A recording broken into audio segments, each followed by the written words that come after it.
Bienvenidos a nombre de Berenice Lozano y la Casa del Viaje a esta sesión especial sobre los museos de Londres.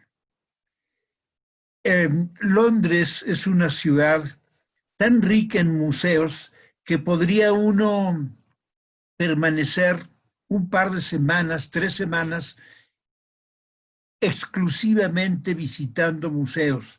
Y algunos de ellos, como es el caso del Museo Británico, o como es el caso de la Galería Nacional de Londres, podemos pasarnos un mes visitándolos 2 horas diarios sin terminar de ver sus gigantescas colecciones. En el caso del Museo Británico, que es un museo arqueológico, el único museo que le compite en calidad de piezas que tiene es el Museo del Louvre. En algunas cosas, el Museo Metropolitano de Nueva York puede rivalizar, pero quizá el único que tiene ese acervo de joyas arqueológicas es el Louvre. Y algunas que tiene el Museo Británico son únicas en el mundo. Por ejemplo, esta que estamos viendo aquí en esta portada es una serpiente bicéfala, perdón, me regreso, nada más para... Es una serpiente bicéfalo azteca. Es una joya. Está toda incrustada con turquesa y jade. Y aquí en México no tenemos algo similar. Se ha discutido y ha sido tema de, bueno, pues ya es un tema judicial, el hecho de que el Museo Británico posee tesoros que llegaron casi por generación espontánea, de repente aparecieron en el Museo Británico. Algunos sí se sabe cómo fueron trasladados, como es el caso de los mármoles Elgin del Partenón, que sigue en una discusión, es una discusión que puede ser que de un momento a otro se torne una discusión que lleve esto a un juicio legal por la devolución de estas piezas que de acuerdo fueron sacadas con documentación falsa. Bueno, aquí tenemos frente a nosotros este frontispicio estilo griego, esta columnata jónica, que es la entrada al Museo Británico. Entramos y este es el vestíbulo. Así como existe el vestíbulo que se... Déjalo aquí, déjalo.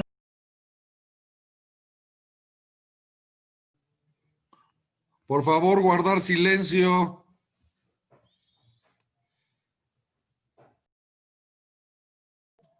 Perdón, señor Raúl, se apagó su micrófono. ¿Lo podría encender de nueva cuenta, por favor?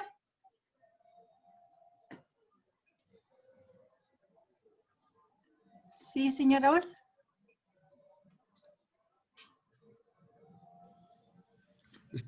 Hay micrófonos abiertos, señorita, por eso se hizo interferencia. Gracias, señor Ernesto. Sí. Muy amable. Muchas gracias. Sí, les agradecemos si pueden cerrar sus micrófonos para evitar la interferencia. Gracias, Ernesto. Bueno, les decía, este es el vestíbulo. En el caso del Louvre se llama el Patio Napoleón, pero este es el nuevo vestíbulo de la galería del Museo Británico. El Museo Británico tiene muchas secciones, no las vamos a ver todas, de hecho, vamos a ver una selección muy limitada porque pues no tenemos tiempo de verlo. posiblemente programemos para más adelante alguna sesión dedicada a una de las salas o a un solo museo. Hoy vamos a visitar 3 de los muchos que hay en Londres, pero podemos decir que son los más importantes, que es el Británico, la Galería Nacional y la Galería Tate de Arte Moderno. Pero existen otras como el Wallace Collection, el Museo de Victoria y Alberto, etc. Esta es la entrada a la sala egipcia con estos dos estatuas que sirven como guardianes en el vestíbulo de la sala egipcia. Aquí tenemos esta cabeza monumental de Amenhotep III. Aquí la podemos ver más de cerca y aquí en toda su magnitud. Es una estatua enorme y los egipcios dicen, bueno, llegó sola, pero en fin, ese tema ya vamos a dejarlo en paz. Afortunadamente hay un lugar en el mundo donde podemos ver estas piezas. Está excelentemente bien iluminado, limpio, baños limpios, en fin, una organización perfecta, un mantenimiento de cada una de sus piezas que tienen todo un taller y un laboratorio anexo al museo, enorme, simplemente para darle mantenimiento, para restaurar las piezas que así lo requieren.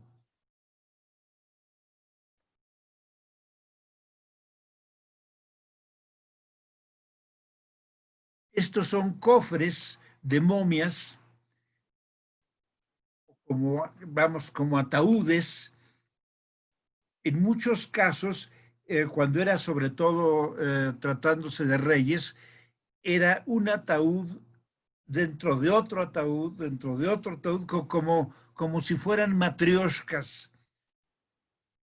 Tal es el caso de la tumba de Tutankamen. En la mayoría de los casos era la momia dentro de este cofre y únicamente cuando se trataba de alguna personalidad importante se le ponía otro cofre encima.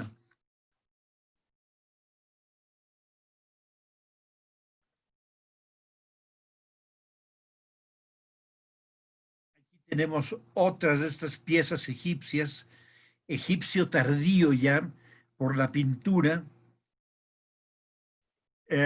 Las más antiguas, la pintura ya se ha perdido, pero esto nos indica que pintaban las cajas. Únicamente en casos como es el de la tumba de Tutankamen, que fue sellada y no fue descubierta sino hasta principios del siglo pasado. Y bueno, más que pintura, era cubierta de hoja de oro. Fue el hallazgo arqueológico más extraordinario de Egipto. Ahora, según lo que dice el Departamento de Antigüedades de Egipto, hay muchas sorpresas,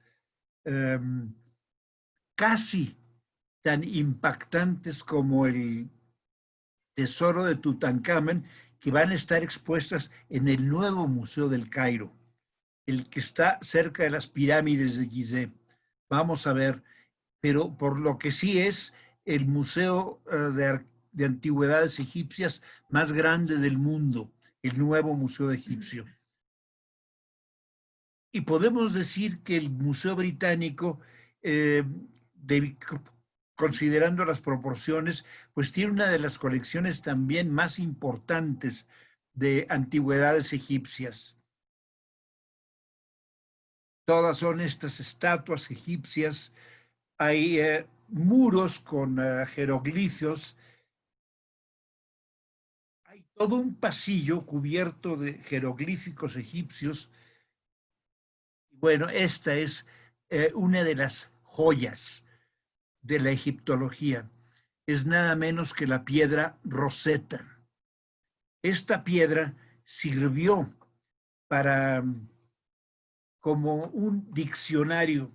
Acá en la parte alta pueden ver, está un texto en jeroglífico.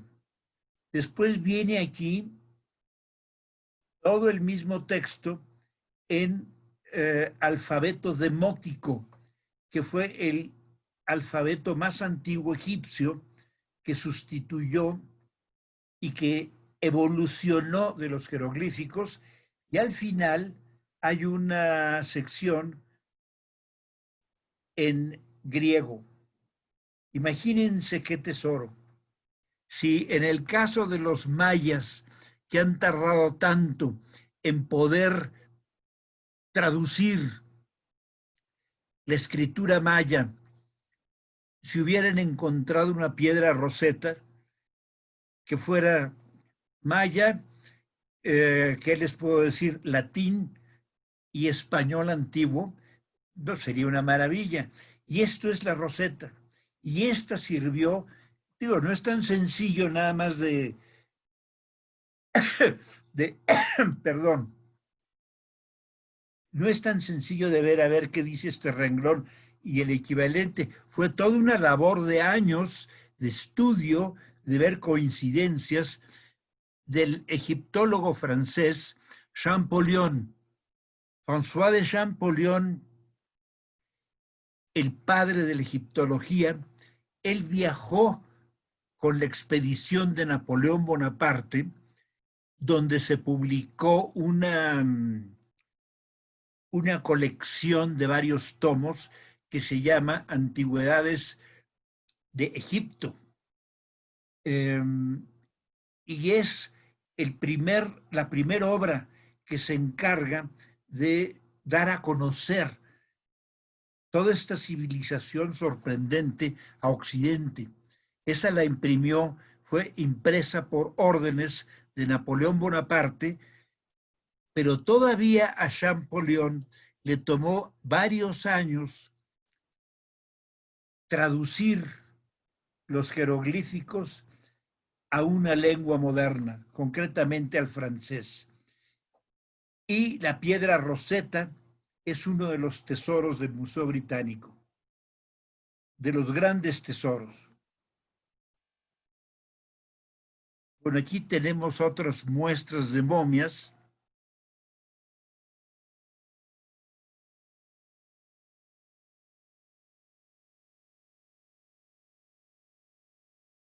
Uno de los tesoros, fíjense, uno de los tesoros del Museo Británico es este gato. No tanto esta, puede ser un perro, pero este gato es valiosísimo, es único, es una pieza extraordinaria que se encuentra en la sección de egiptología del Museo Británico. Bueno, aquí tenemos una serie de estatuas, estatuillas, que han encontrado en diferentes tumbas, y pasamos a otra civilización más cercana, Egipto a nosotros, esta serpiente bicéfala azteca, que es una de las joyas, es una de las maravillas del Museo Británico, así la consideran, así la catalogan, una de las 10 gemas del museo.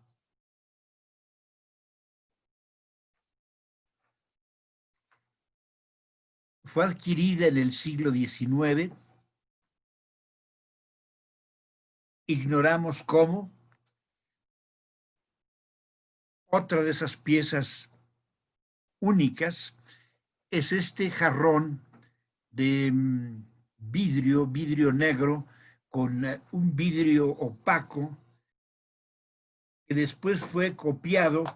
Es un jarrón romano, más o menos data del año 30 de nuestra era, en la época o fines de la época de Augusto o principios de la época de Tiberio César, y se supone que es un regalo para un regalo nupcial.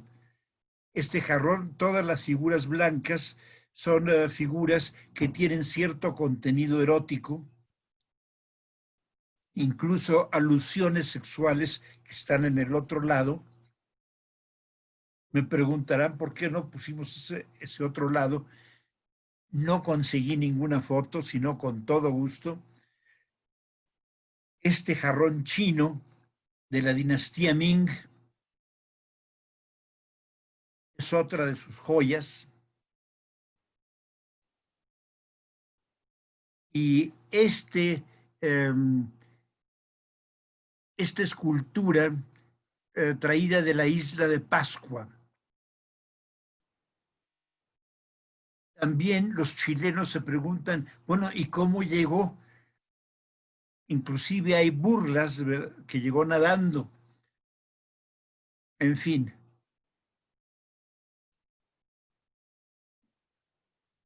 Ya prometo no decir más quejas.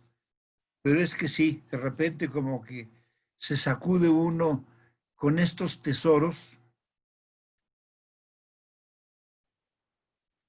Este no es de los moais tan grandes, ¿no? Porque hay unos que son de varios metros. Este es más pequeño y es de la isla de Pascua. Tenemos los salones orientales del Medio Oriente. Esta es la sala de Nimrod, una de las ciudades asirias, con sus dos reyes con patas de león alados, es una pareja. Estos son de Nimrod, y este toro alado, con cabeza de rey en ambos casos, este es de la ciudad de Khorsabad, y tienen otro salón de Nínive.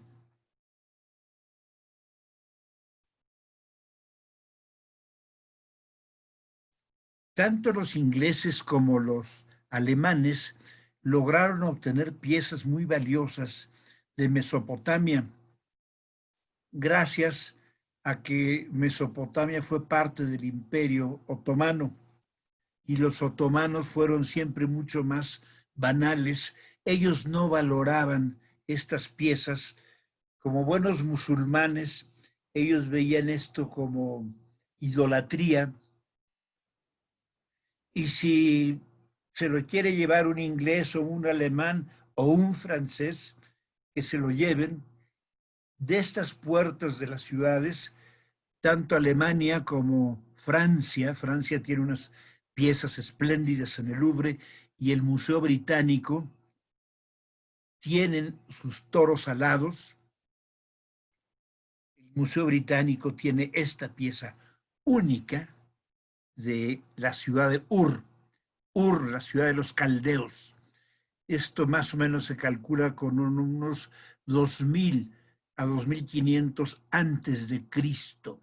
Es una cabra dorada, cubierta de hoja de oro. Aquí al fondo se puede ver otra de esas piezas que se considera de los 10 tesoros, que es el estandarte de Ur. Aquí lo tenemos.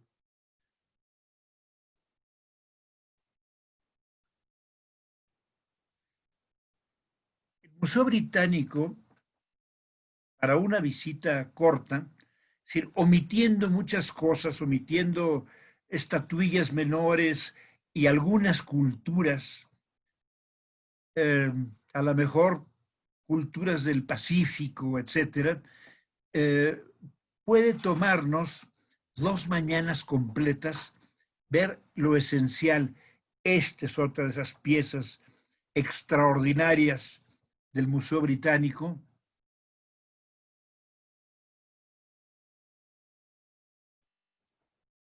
Y aquí tienen el león moribundo. Este fue traído de Nínive.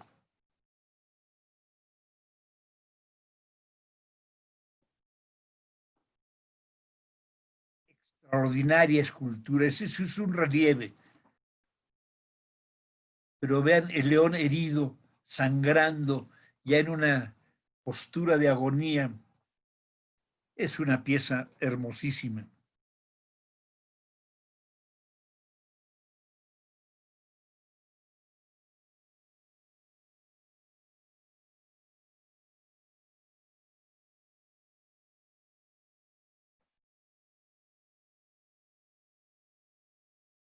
Y de Babilonia tenemos este león, de lo que lograron, iba a decir sacar los ingleses de Babilonia, y porque lo demás se lo llevaron los alemanes. En el museo, perdón, en el Museo Nuevo, no, en el Museo Nuevo es donde está Nefertiti. En el Museo de Pérgamo, en Berlín, se encuentra toda una pared con las puertas de Istar y varios muros de Babilonia. Este perteneció a Babilonia, es un león. Y aquí tenemos la sala india con un bellísimo Nataraja a la entrada. Nataraja es el dios Shiva danzando. Es la danza cósmica. Está aplastando al enano Mara, o también le llaman Muyalaka, símbolo de la ignorancia, la arrogancia y el delirio. Y aquí está el dios danzando, rodeado por un círculo de fuego que simboliza el devenir cósmico, que siempre está como una llama, ardiendo, siempre en perpetuo devenir. Como lo sintetizaba la filosofía de Heráclito, que nunca nadamos en el mismo río porque nuevas aguas pasan por él. En el hinduismo, la impermanencia es parte de la realidad de la existencia. Todo está en perpetuo ardor.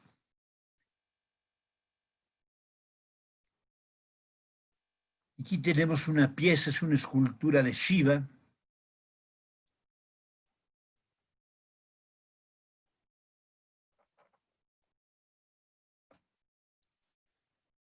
Y esta es una escultura budista. Se supone que fue traída de Varanasi, aunque hay una discusión sobre esto,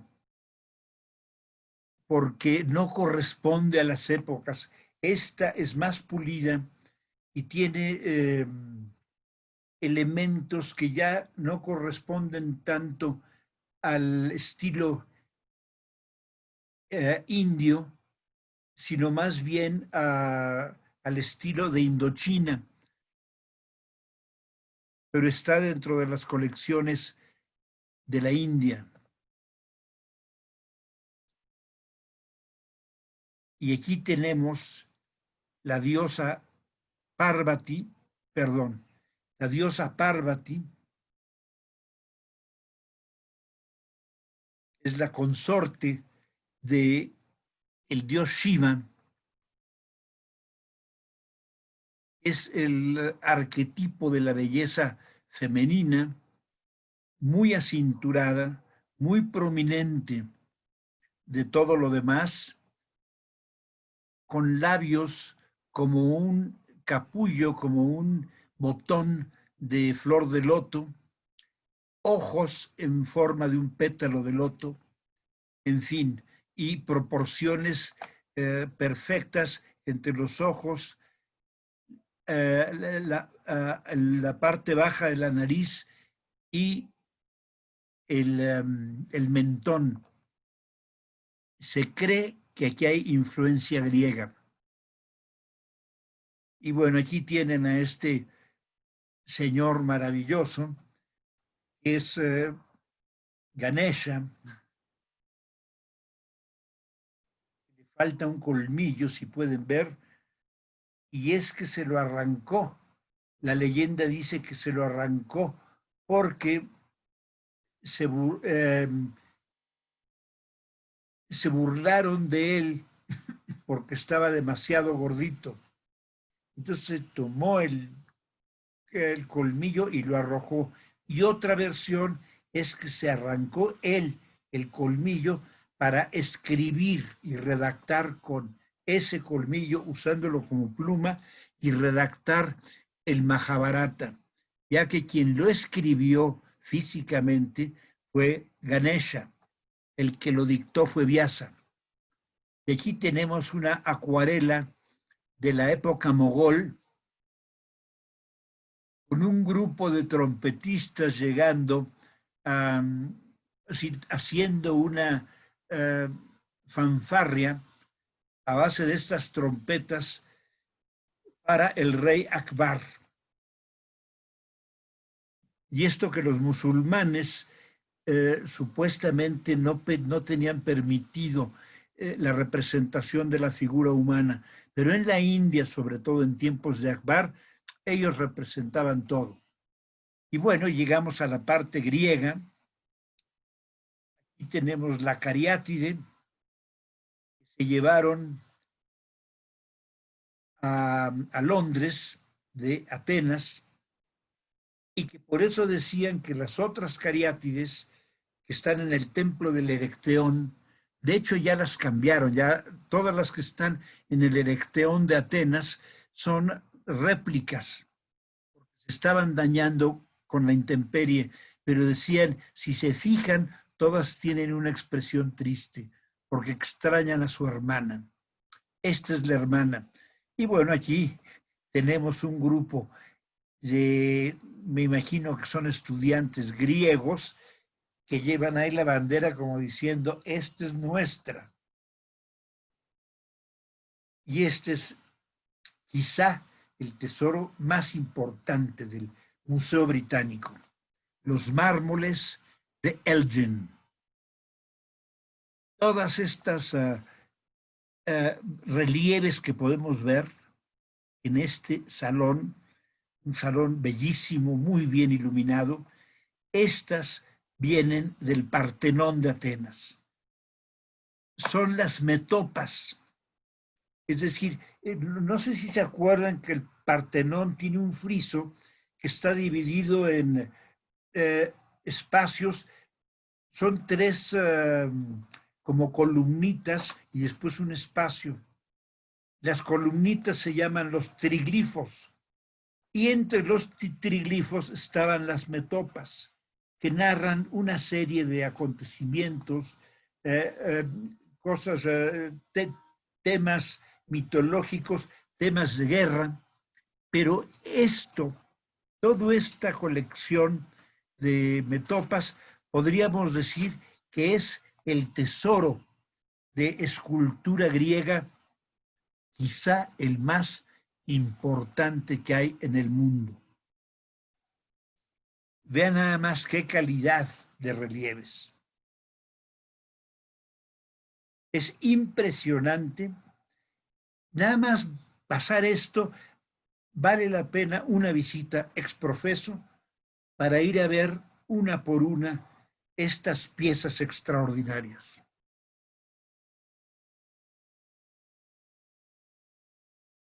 El movimiento y la energía de los caballos y esa, ¿qué les puedo decir? Esa serenidad de la escultura griega.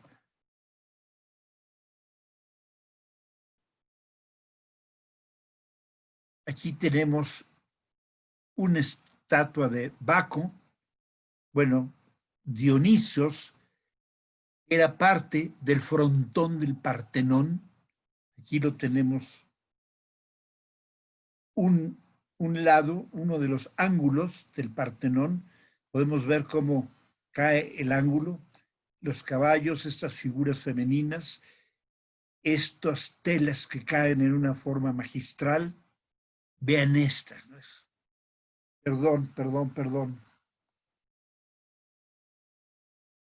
Vean nada más qué maravilla de esculturas.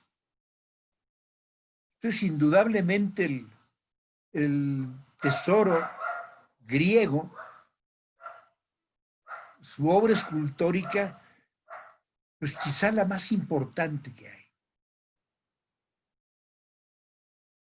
Bueno, terminamos con esta breve visita al Museo Británico. Vamos a dar una rápida visita al Tate Gallery. Son dos galerías, el Tate Gallery y Tate Modern. Una está especializada en pintura inglesa, la otra en la pintura más nueva. Aquí tenemos de Umberto Boccioni, se llama La Ciudad.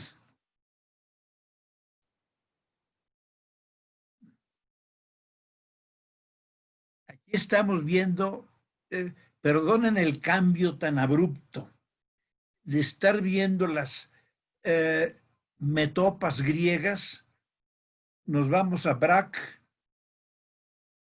Este es Braque,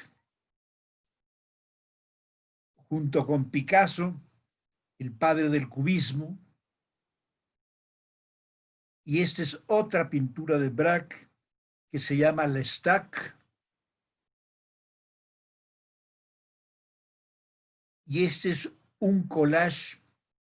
Esto es de Pablo Picasso.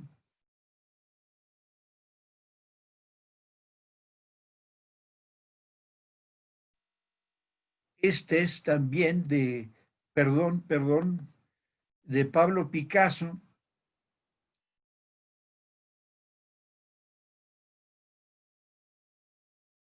Ya es de su época cubista.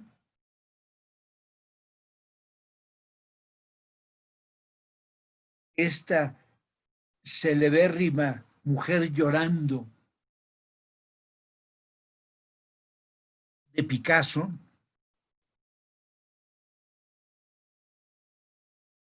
Picasso hay que verlo mucho y de repente se abre y de repente descubrimos que detrás de estas incoherencias, entrecomillado, hay una genialidad desenfrenada y por algo es Picasso. Este es también Picasso, retrato de una dama de su época azul.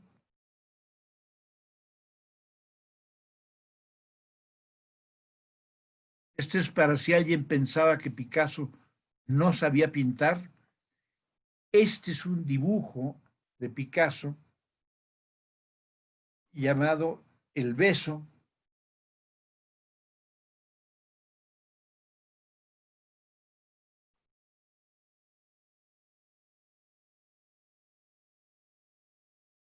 Este es La Fiesta Brava, uno de una serie de grabados que hizo de La Fiesta Brava.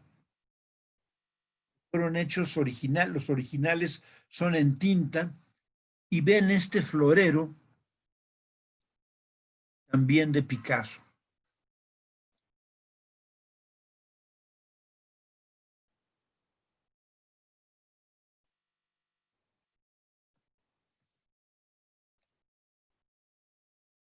Esto es de otro de los cubistas españoles, Juan Gris. Este es ampliado, Juan Gris. De entrada a veces es, podemos decir, pues se confunden Picasso, Braque y Juan Gris. Llega un momento en que uno los reconoce y no les puedo decir por qué.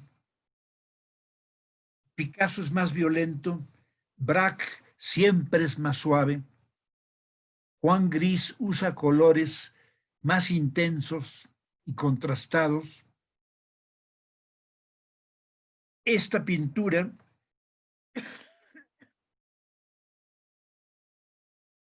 es de Witterman.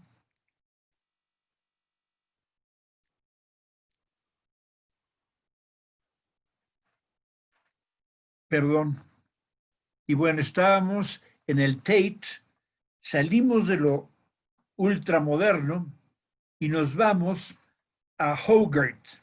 Este es el autorretrato de Hogarth. A veces se ha dicho que los ingleses no tienen talento. Esta pintura creo que es un autorretrato extraordinario. Hogarth tenía unas piezas. Miren, cuando les estoy mostrando esto, de repente, y creo que lo vamos a platicar con Berenice, hacer algunas presentaciones, así como la que hicimos del impresionismo, quizá valga la pena hacer una sobre la pintura inglesa, la pintura holandesa. Este es de Sir Joshua Reynolds, otro de los grandes pintores del barroco o casi rococó inglés, que este se llama el adornando con flores la estatua de Himeneo.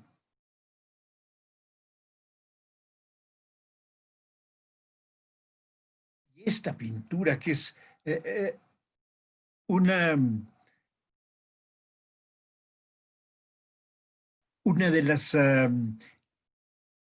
pinturas más fuertes, es de un pintor Fuseli y es Lady Macbeth tomando los puñales.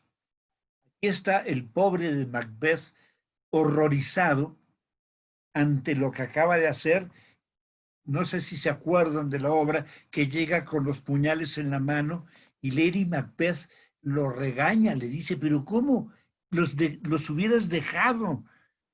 Porque los puñales es el testimonio de que fueron los guardias los que lo mataron, porque Macbeth asesinó al rey con los puñales de los guardias, pero en la confusión y en el horror que él tiene al estar cometiendo ese crimen, se va con los puñales en la mano.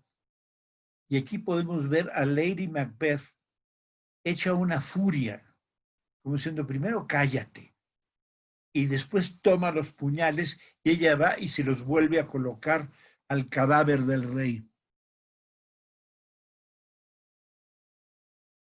Y bueno, este es un contraste pavoroso, ¿no?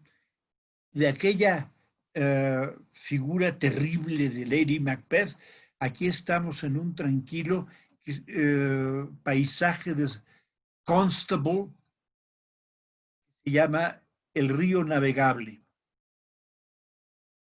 Esos paisajes de Constable, tan británicos, tan ingleses,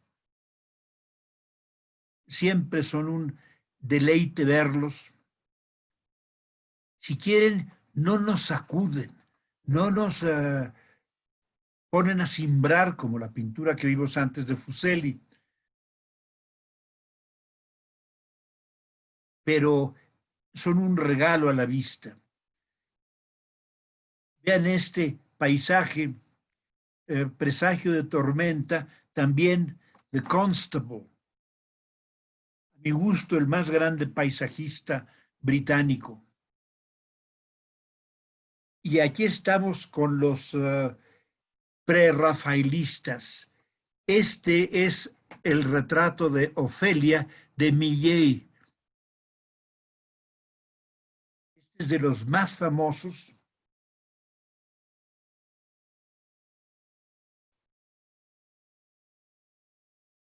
Me preguntaban si son prerrafaelistas o prerrafaelitas. En inglés se dice pre-Raphaelites, prerrafaelitas. En español hay quienes los utilizan como prerrafaelitas. En general se les conoce como los prerrafaelistas. Y ese es el retrato de Ofelia, una de las obras cumbres de esta escuela específicamente británica de pintura. Perdón, antes de... Aquí tenemos una pintura de Dante Gabriel Rossetti. Es uno de la hermandad de los prerrafaelistas. Siempre se caracterizan por ese uso de esos rostros. Las modelos son de una belleza, ¿qué les puedo decir? Indescriptible.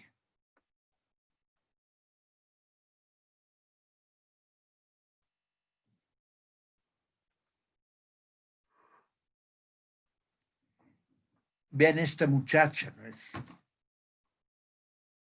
extraordinariamente bella.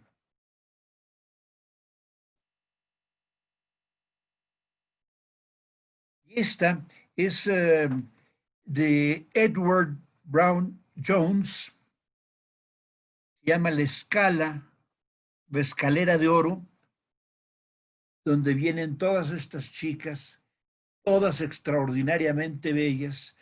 Algunas veces se parecen tanto entre sí que se ha pensado que muchas se usó el mismo modelo y Jones ni siquiera tuvo el empacho de copiarla tal cual. Bueno, aquí tenemos esta pintura de Wallis, también de la comunidad prerrafaelista, que es el retrato de Chatterton. Chatterton fue un poeta, músico, escritor, plagiario, brillante, de una inteligencia extraordinaria, pero a veces cometía plagio y lo descubrieron y llegó un momento que fue perdiendo toda su credibilidad, todo su prestigio, hasta que, desesperado, rompió todos sus papeles, sus dibujos, sus poemas, sus escritos, y se envenenó con arsénico.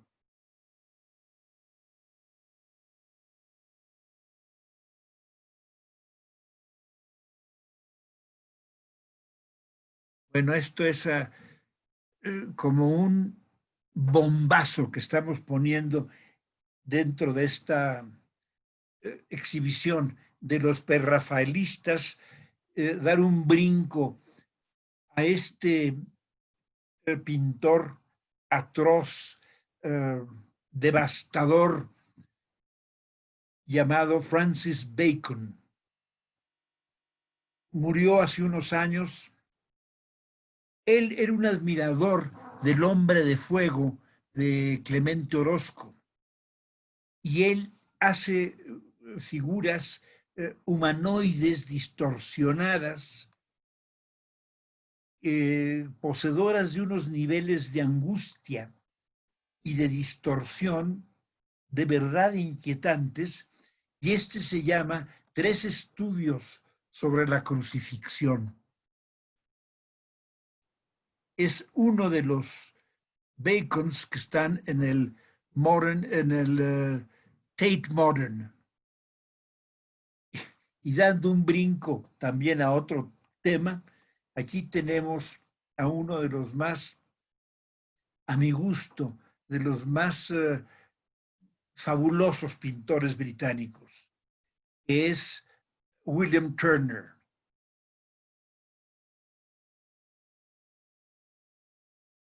Este es un castillo en la bruma.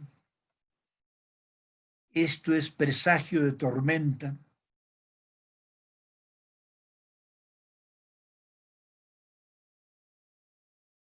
Él indirectamente influyó sobre los impresionistas. Sin embargo, él es único. No hizo escuela y no se parece a nadie más que a Turner.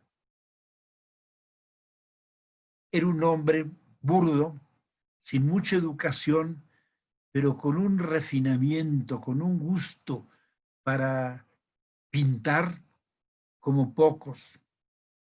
Es otro de esos grandes británicos. Bueno, salimos de Tate Gallery, que bien vale la pena una visita completa. Y nos vamos a la Plaza de Trafalgar, al National Gallery.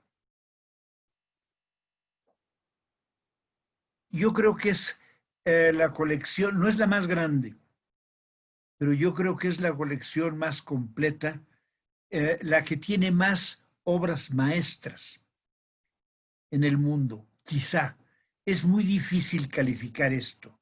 Es cuestión de gustos, de evaluaciones a veces muy subjetivas. Estoy hablando por mí. National Gallery es,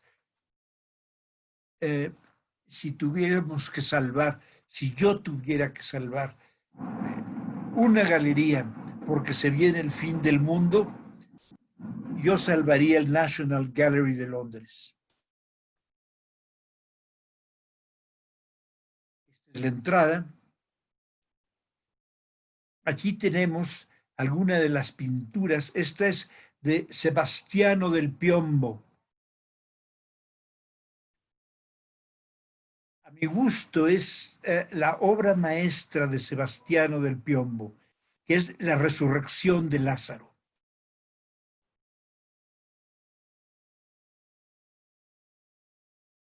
Antes de Sebastiano del Piombo, perdón, un pintor que influyó muchísimo en el Renacimiento fue ya un pintor de pleno Renacimiento, de pleno inicio del Renacimiento, que es Piero de la Francesca. Este es el bautizo de Cristo.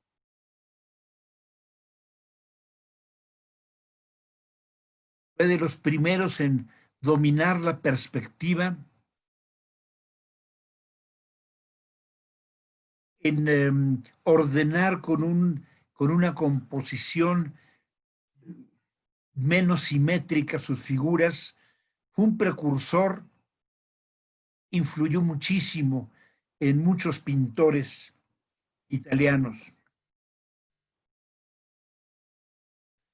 Y aquí tenemos de Tiziano, que es Acteón y Diana. Acteón era un cazador y de repente llega y pesca, es decir, encuentra a Diana bañándose, a la Diana cazadora. Y bueno, nada más para que terminen con la leyenda, indignada Diana de que las vean a ella y a sus amigas o a su corte celestial, a todas desnudas, convierte al cazador en venado y después otro cazador caza a Acteón, ya convertido en venado. En otras palabras, el pobre de Acteón nada más la vio y no tuvo oportunidad de nada más que verla. Entre las 10 pinturas más valiosas del National Gallery se encuentra esta, es el matrimonio de Giovanni Arnolfini, de Jan van Eyck. Este ha fungido como un acto de matrimonio. Cada detalle tiene un significado. Por ejemplo, el perrito significa la fidelidad. La vela ardiendo, el amor eterno. El embarazo es la unión para procrear. En fin, tiene una serie de símbolos. Fue pintada al óleo. Es de las primeras obras al óleo realizadas por Jan van Eyck, y cuando la vemos en detalle es impresionante el detalle de miniatura que alcanza Van Eyck en sus pinturas, en sus trazos. Este es de Tiziano.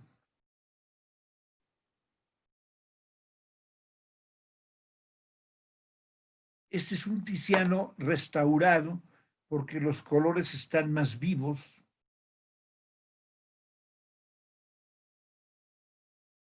Y este es un fauno.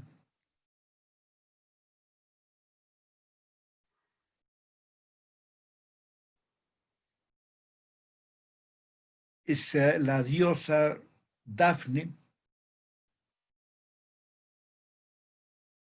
Vean esta maravilla de retrato.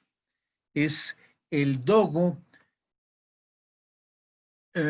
Lorenzo Loredano, pintada por Giovanni Bellini. Es una de los grandes retratos hechos en Venecia antes de Tiziano.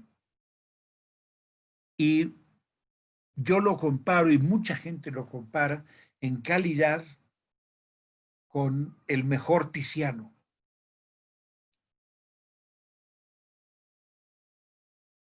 Y hablando de retratos italianos, aquí tenemos esta joya, que es el autorretrato, se supone que es el autorretrato de Antonello da Messina.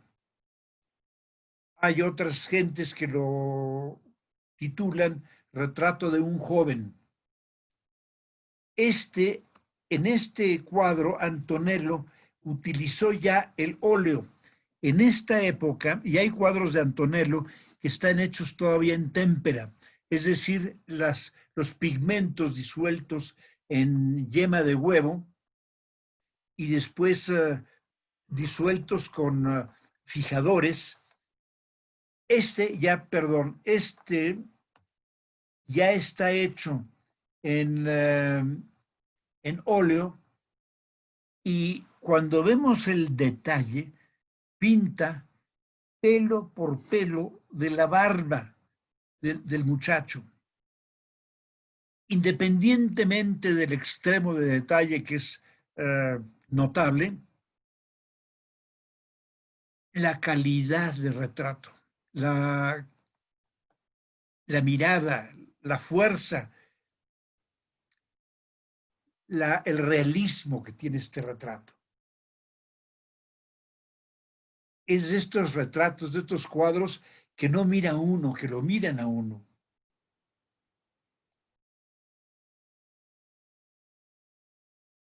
Este es de Andrea del Sarto, un pintor a veces poco comprendido. Tenía un estilo que actualmente está siendo más valorado. Ligeramente, no detallaba tanto, era más difuminado. Y también lograba retratos extraordinarios. ¿Qué podríamos decir? Su problema o algo criticable es que casi dedicó su vida a pintar motivos de altares, santos, crucifixiones. Bueno, hablando de las joyas del National Gallery, tenemos la Virgen de las Rocas, de Leonardo da Vinci.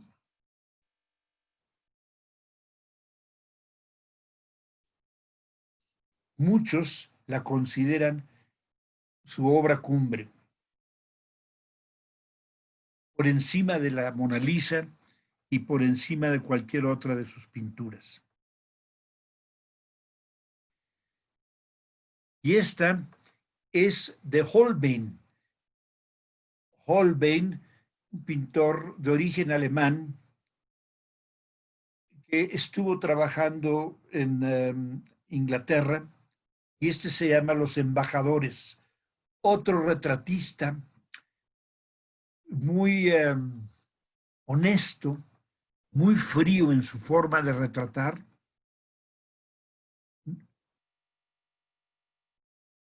Rubens, en la Galería Nacional tienen unos cuadros de Rubens fabulosos. Este es el Juicio de París, donde están Minerva, Hera y Afrodita. Háganme el favor, llegan con París. Zeus dice, bueno, porque hay la discusión entre las tres de quién es la más bonita. Una discusión de verdad inteligente. Entonces están en esta legata y aquí está Mercurio y aquí está París. París como pastor. Entonces Zeus dice, vayan con un pastor y que él le dé la manzana a la más bonita. Obviamente, París le da la manzana a Afrodita, que es la más bonita, y viene después la venganza, sobre todo de Minerva o Atena, y esa venganza es parte de lo que es el origen de la guerra de Troya. Este cuadro sirvió como una tarjeta de presentación a nombre del rey de España con el rey de Inglaterra para hacer las paces.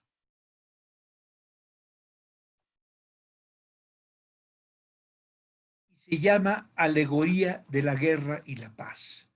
Aquí está representada la paz como abundancia. Esta muchacha lleva una charola llena de joyas, que es producto de la paz. Este fauno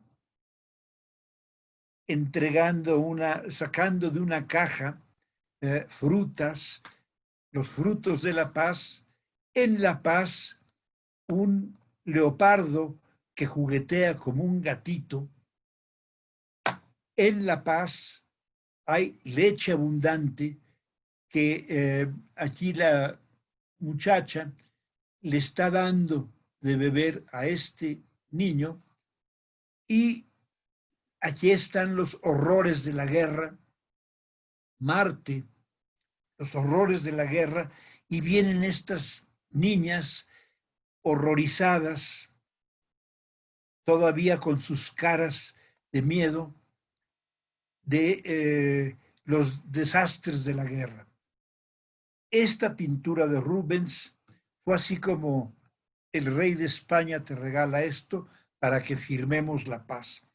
Y curiosamente fue parte de la estrategia que sirvió para unir a estos dos países que traían una contienda ya desde décadas. Y es una de las grandes obras de Rubens.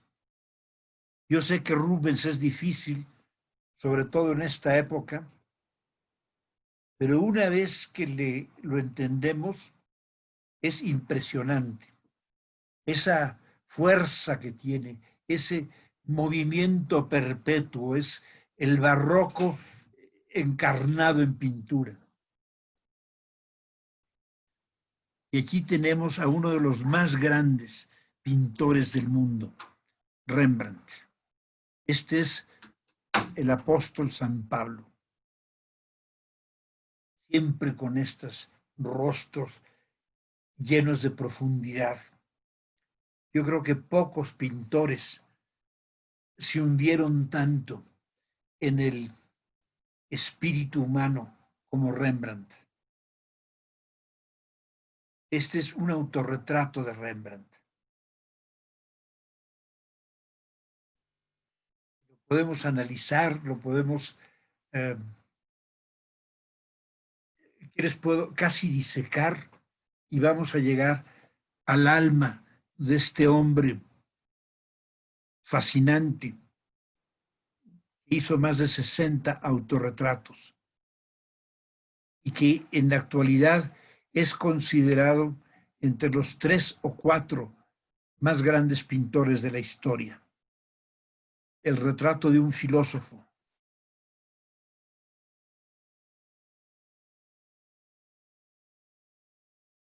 Este se llama La novia judía.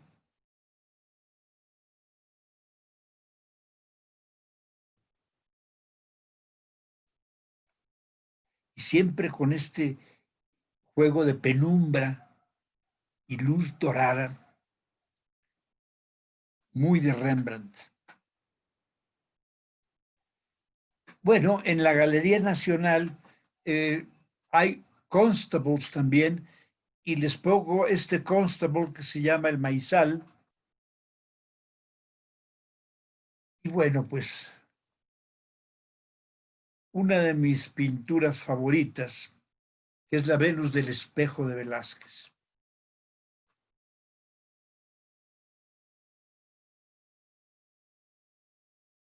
El único desnudo que existe realizado en España en esa época.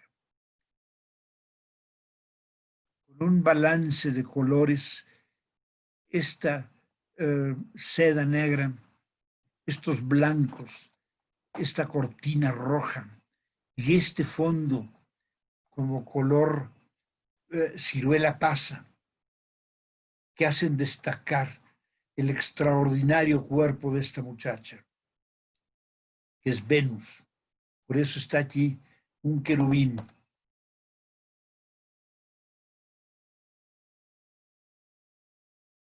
Este es otro de los 10 tesoros de la National Gallery.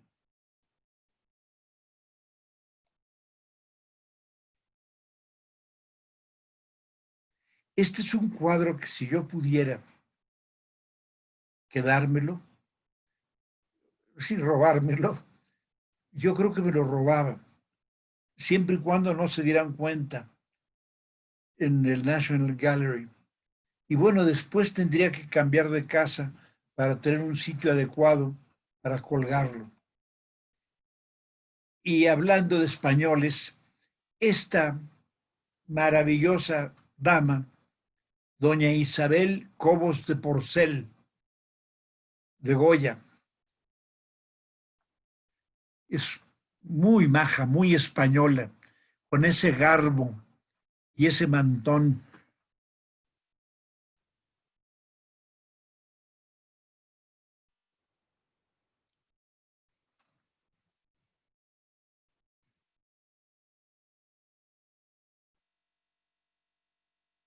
De Goya tenemos este retrato, otro de esos grandes retratos, que es el retrato del doctor Peral.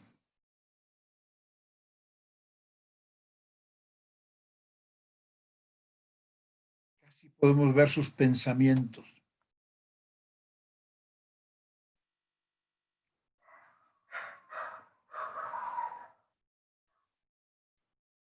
Hay algunos impresionistas y postimpresionistas en la Galería Nacional, como es estos girasoles de Vincent van Gogh, también de Van Gogh, esta pintura de su silla,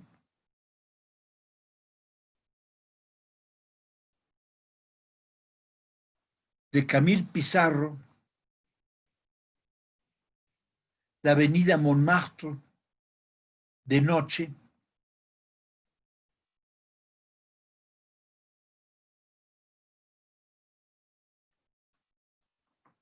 de Claude Monet, el estanque de nenúfares,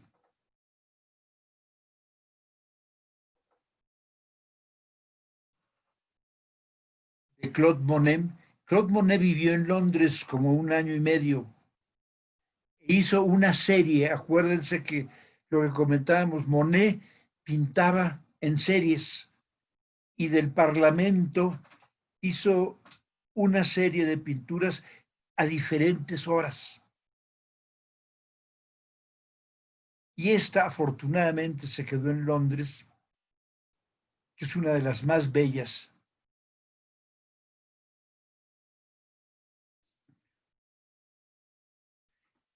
Y de los tesoros, tal vez de lo más valioso que tiene el National Gallery.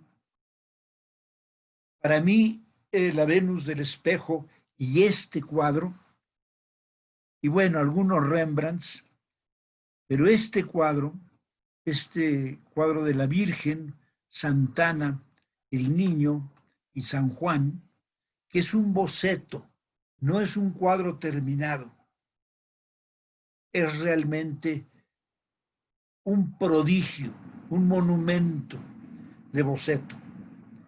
Y ven esta cara, estas caras de Leonardo son entre las más bellas, los más bellos rostros pintados en Italia en el Renacimiento.